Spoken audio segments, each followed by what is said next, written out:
Hello, everybody. Welcome back, beautiful people. So we got another episode today. Today I wanted to focus on channeling. Look, I might sound like a bit of a dickhead during today's video, as I probably always do when it comes to me doing any kind of reaction to perhaps just about anything, but in particular to elements of the spiritual community or healing modalities that I find that I just personally don't really resonate with, that seem to be like really popular. And one of them in particular that I saw is revolving around channeling. Now, I'm sure there's a lot of like really good things that channeling does give people in their day-to-day life. And, I'm not here saying that if it is something that has helped you or benefited you in some way, cool, keep doing it, But, there is some nuance to it, and I believe that there are elements of it that is just straight theatrics. And, yeah, I want to make a video on it, so here we are. So I'm going to be reacting to this lady that was on this podcast. I'm not sure what her name is, but, I just found it a bit, ridiculous. And, yeah, I know, Charles, you're judging people. No, you shouldn't judge people. Like, it's all... No, okay, all right. I don't find I resonated with this, and I'm going to share my reasons why. And I'm going to let all the parts of me come out in hopefully what will be a somewhat educational way, and also offer you all perhaps a slightly sharpened sword of discernment when it comes to approaching, these kinds of modalities. Okay, let's start, shall we? Get your popcorn ready. All right. We are here. We are very happy to be here. Yes, indeed, dear one. Yes, we are here. Yes, we do have a message for you and your community in the world. There will be a shift. Okay, first of all, I just want to talk about the whole British accent. Now, this lady's American, and you're going to hear her American accent come up later. And I don't know what it is with like the Western kind of countries, but the British accent is always used to like... I mean, you see it in all those like movies where it's like the ancient Roman movies or ancient Greek kind of movies or ancient Egyptian movies that like we'd all watch and that were made in like the 60s, 70s and stuff like that, where a lot of the accents of like the characters that the actors were, doing were all just like British accents. Because, I mean, it wasn't like there's obviously different and a wide range of British accents. It definitely wasn't a Liverpool accent. It's like, do you know what I mean? I've come from fucking Liverpool. It's definitely not that kind of British accent, but it's like the kind of prestigious, like royal kind of accent. And for me, it's just like, whether she realizes it or not, or she's like consciously aware that she's, doing it. She knows it's bullshit and she's just kind of putting on this act. I'd say subconsciously within her, due to that upbringing and programming, whenever she's tapping into, what she believes are, Palladian star seeds and, this divine counsel, it's almost like the subconscious is going to express that in this British accent, because for her, like, that's what she may have, grown up with, being programmed into her is the counsel, the royal guidance. And I just want to say, lady, just because it's in a British accent doesn't make it royal divine guidance from the council. And this for me is already just a sign where I'm seeing like that fine line being crossed between spirituality and delusion, which, a lot of people are unfortunately crossing. Fortunately, unfortunately, who knows, whatever. Everyone's in their own reality at their own time and pace doing their own thing. But for me, it's crossed what I believe is, out of alignment for me, for what I would receive and go, yeah, this is fucking bang on, man. She's totally tapping into the divine guidance and, spiritual performance for me. Anyway, let's continue. Will happen on your planet. The frequencies of your world will shift dynamically. We implore you now. Understand you are in control of your individual experience, your individual frequency, your individual understanding for now. You can... Okay, now look, don't get me wrong, I'm not here like mocking people that are tapping into like altered states or, going to these types of mystical experience, that's been a part of every culture. And I'm going to talk a bit about my explanation of why that is and how that's very much okay. But, it's like when someone starts channeling the Galactic Federation in a voice that sounds like, Queen Elizabeth. I don't know if that actually sounds like Queen Elizabeth. And people treat it like it's some sacred truth. We've got to ask ourselves, what is actually happening here? And I'm going to get into this a bit more in a moment, but for many people, doing this sort of channeling becomes a way to cope. For some of them, it could just be as a way to feel special. It's kind of like, this is going to sound super harsh, but it's like, for people that haven't really done much in their lives or achieved much or anything like that, it's like a way to boost your self-esteem is via grandiosity and, it's actually quite narcissistic, but it's almost like, I can channel this, so that makes me special. I can tap into the Divine Galactic Federation, which for me isn't a very stable or strong foundational sense of self-worth that we should all aspire to achieve. Okay? Some people can disagree with that, but that's what I believe. Okay?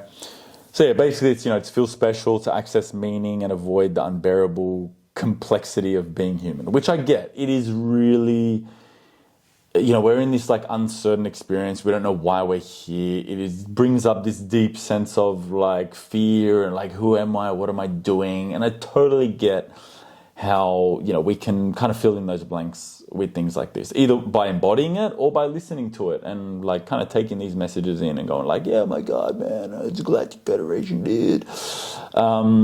And that's across all cultures and religions and spirituality and voodoo and all this sort of stuff, So it's not isolated in the, spiritual New Age community, but, I'm part of that community, so I'm going to discern it. So, in the world that feels overwhelming, it makes sense. We want answers and we want comfort and some kind of direction. And look, if it's in the form of this really positive message like, you're loved and be your best self, and yeah, it's not harmful. There's a lot of other beliefs out there that are in forms of religion and spirituality that are much worse, that essentially warp spiritual teachings or scripture as a way to kind of justify violence or harm and stuff like that, and kind of, it's as if it was commanded by divine will, and some examples of that are, Zen Buddhism was used as a way to justify like the violence that the Japanese conducted in, I think it was World War One, and then World War Two. I'm not 100% sure. We can do a check on that.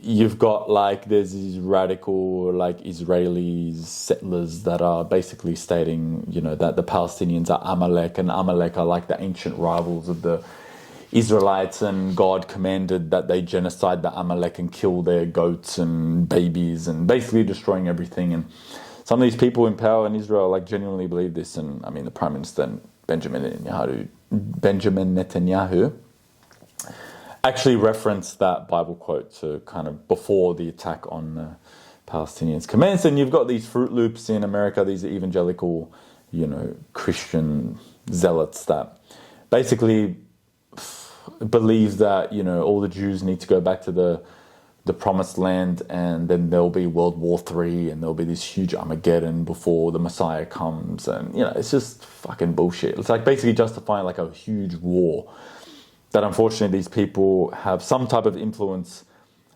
to conduct nuclear attacks on other countries, which, that's a whole other conversation, that they could justify as some kind of divine command from God. All right, so it's there. Not to mention all the Islamic extremism as well. So it's definitely there. So yeah, look, basically this lady, look, she's saying nice stuff. It's harmful, but for me, it's just a bit BS. And I want to kind of connect this to a really powerful insight by Carl Jung, who basically saw religious figures, gods, guides, and these type of higher beings as archetypal expressions. Okay, so I'm going to get into that a bit more. So it's basically like symbols of the unconscious trying to speak to us. So, when someone says that they're channeling divine light from the council, Carl Jung might say they're speaking to their inner wise elder. So it's kind of like a representation of their higher self that they're experiencing internally that, some of these people will take quite literally, like, oh my God, no, there is this thing. And who knows, maybe you got to believe that it is real internally in order for it to have the benefits that it has in your life. Hey, whatever. For me, I kind of like to have the relationship with these sort of internal experiences that I have. Not as like some sort of concrete truth, but also with the level of discernment that's like, oh, there's that part of my psyche doing that thing. I don't know. I feel more understanding for when I get these sort of experiences when they happen. So basically, it's like the psyche that's giving them what they need to hear, okay? So it's not really from the stars, but it's from the parts of themselves that they haven't met or, part of themselves that they're kind of building a relationship with, which isn't inherently wrong. It can even be healing, and which is why I'm sure there is some kind of benefit behind these sort of experiences. But, it becomes dangerous when it turns into a disembodied, dissociated state, dogma, and we start to kind of confuse these mythological internal expressions as fact. And I mean, that's how every single organized religion has inevitably been formulated from. So yeah. Also, there's someone else that I deeply respect in the field of neuroscience who has a really interesting take on it. So Robert Sapolsky, he kind of takes it a step further. Some of you may resonate with this or not, but basically explains that these sort of belief systems, especially the religious or mystical ones, are evolutionary survival tools, okay? So basically, when life feels uncertain or chaotic, the brain constructs meaning to ease anxiety by basically inventing these stories, narratives, and even these voices and figures and things like that. And look, that's a very normal thing that we do. And it just shows you how divinely intelligent the psyche is to be able to create these very believable internal phenomena that we can't quite explain, but we feel this deep knowing and truth in relation to that gives us this sense of security in this very uncertain experience that I validate that we're all in, okay? So, but the thing is, it tends to kind of be exacerbated when we grow up without a secure sense of control or safety, which means that it might be more of an adaptation than some kind of magic or deep mystic connection to anything other than a part of you that was formed as a way to help you in a very stressful time. Okay? And that's okay. I mean, we formulate adaptations for just about everything. I mean, it is so mind-blowing. A quick example, we literally, if we've been physically or sexually abused when we're young, we form an adaptation to essentially repel people from sexually abusing us. So we repel them from being attracted to us, or if it's physical abuse, we repel them by them being intimidated by us gaining weight, getting bigger, getting larger. So you find a lot of sexual abuse victims when they were young, they can unconsciously gain a lot of weight as a way to become less attractive, to repel these sort of people, or, gain a lot of muscle, get bigger because they were bashed when they were young, and that happens unconsciously. So it just shows you how dynamic the psyche is in how it seeks to protect us, including with this sort of stuff. Okay? Anyway, let's continue. You can create what you desire for your future by merely existing in a frequency that is higher and better. Know that we are here to support you through this shift of humanity. Nothing's happening to you. It is for you and the betterment of humankind's experience on planet Earth.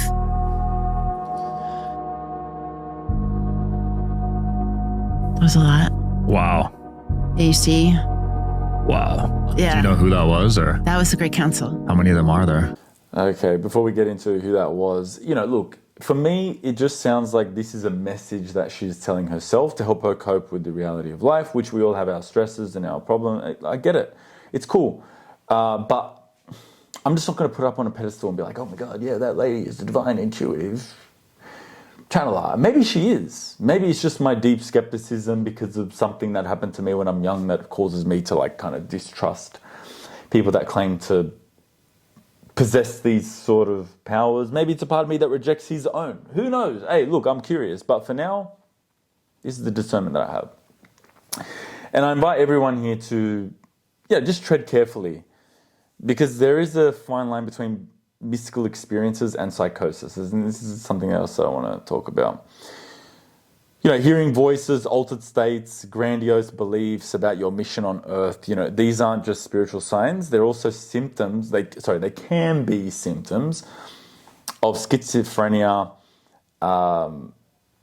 disorders. And look, I have direct experiences with people that I know that, have literally, due to predisposed conditions like genetic factors in their family, but then also lifestyle choices, some substance abuse, things like that, have actually put them in like states of psychosis where they literally started believing that they are, gods and Jesus and, and look, I think that the reason why we have to tread carefully, because there are a lot of like psychedelics and mind-altering substances in the spiritual community, or just experiences that encourage mind-altering states.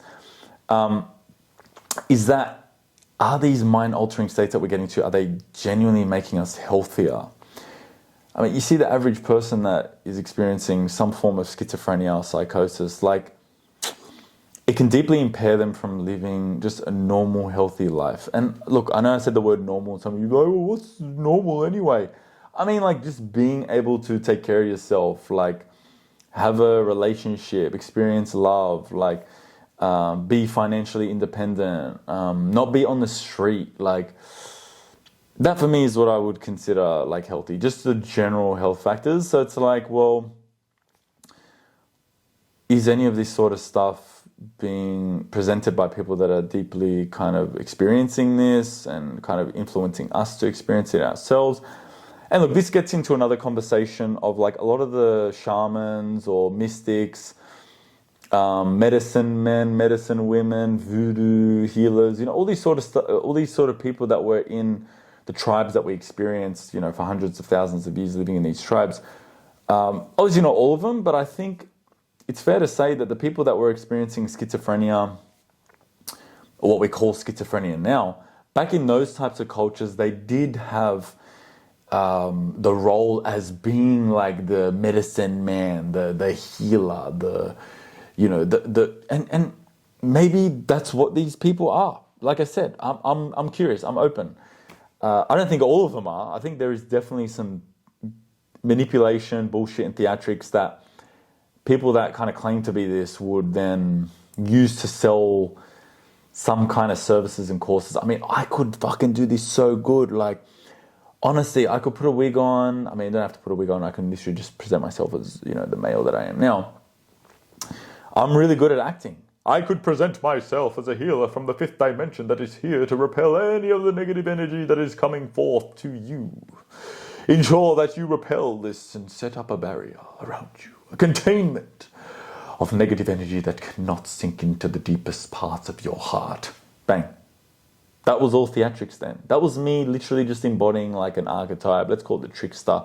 I've watched a lot of movies and Lord of the Rings and things like that. Like, I watched that so much growing up. I loved fantasy gaming and things like that. So it's not hard for me to hop into that. So if I created a whole social media account that really was attracting people that resonate with that, and there are a lot of people that resonate with this sort of stuff, hey, I could fucking charge, a few $100s for a session, come in for a channeling, and Bob's your uncle, and see you later. Okay. Okay, now look, I'm saying all this, with compassion. I'm not here to shame anyone, but to highlight that not everything unexplainable is divine. Okay, sometimes it's pain, sometimes it's fragmentation, sometimes it's a cry for coherence in a shattered world, which I get. Hey, no judgment, no shame to people like that. Now, the next thing, I'll kind of the distinction between different types of people that are doing this. Not all these people are malicious. Some truly believe what they're doing and what they're selling, like I said. That it's sacred, that this is their purpose in life. But other people know it's performative. I know some people that are watching this, they're deeply compassionate people. They would never sort of manipulate someone intentionally. There's almost like this element of innocence that they go into any kind of human interaction with. Like, we're all good. We're all just, finding our way on earth. But here's the reality. There are people out there that do not give a fuck, that are completely self-centered and put their own self-interests first, in front of like honesty, integrity, and any of that sort of stuff. And they would literally like construct these sort of characters and like intentionally manipulate people to gain some kind of perhaps power over them or economic benefits, whatever it is. And we see this a lot with cults and shit and whatever. I mean, so just, we have to obviously go into any of this sort of stuff with that level of discernment. Not to the point where we're like not trusting anything. I'm very open-minded. I've done lots of different random spiritual practices and stuff that I look back at now. I'm like, oh yeah, cool. That was interesting. That was a bit fun. That was cute. That was a bit ridiculous, but whatever. I'm open to it. So look. The thing is, like, it really kind of what's the word? It kind of like. It's easy for people that are desperate to buy into it, okay? Not because the message is, somewhat profound or anything. I mean, all this stuff that's being said, it's like general stuff. Yeah, you're worthy, God loves you. We kind of hear this, all the time. But because it gives them a sense of hope. And hope, even false hope, is a fucking hell of a drug. All right, let's move into the next part. So we have to ask the hard question. Is this helping people live better lives? What do you think? Okay. Or is it giving them a fantasy to escape into while their real wounds go untouched? All right. Because, here's the truth from my perspective. You don't need a council of aliens or Palladian star seeds, to raise your frequency or anything like that. There is another pathway that doesn't require you to kind of hop into these belief systems in order to, feel better about yourself. That's the sort of work that I do, shadow work, basically reclaiming the parts of yourself that were, exiled and suppressed and being able to integrate them. And look, I'll be honest, a lot of the clients that I work with, some of them, they believe this stuff. Some of them are psychics and mediums and things like that. And I'm not completely opposed to it. But it's like when they're going through that experience, they very much start to experience, have these sort of mythological or archetypal expressions of the subconscious that come through as they're going through that breakthrough. In fact, I guide them through experiences like that, but not under the pretext where to take it as dogma and fact. I think that's where I sort of differentiate. Not to, I guess, just ensuring that they kind of know what's happening in an empowering way, whatever that means. And I guess the thing is, the way that I see grounded spirituality, it's not about trying to ascend into another realm, because that could kind of enhance spiritual dissociation, where we're becoming more disembodied, and the lines between this, material reality that we're in now and the spiritual, dream-like, state of reality, the lines become blurred and the boundaries aren't very cleared.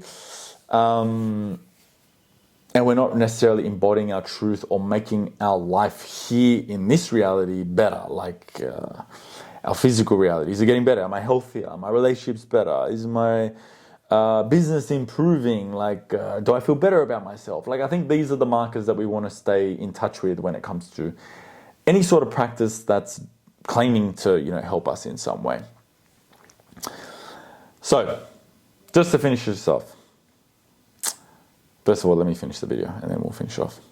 Or That was the Great Council. how many of them are there? Oh, there's a large group of them. When I walk in to work with them, they're all sitting at a table. That's a visual that they give me. I don't know exactly the number. They are creator beings. They are very, very, very, very powerful, loving beings. They really are trying to help us understand that we're in control of our experience.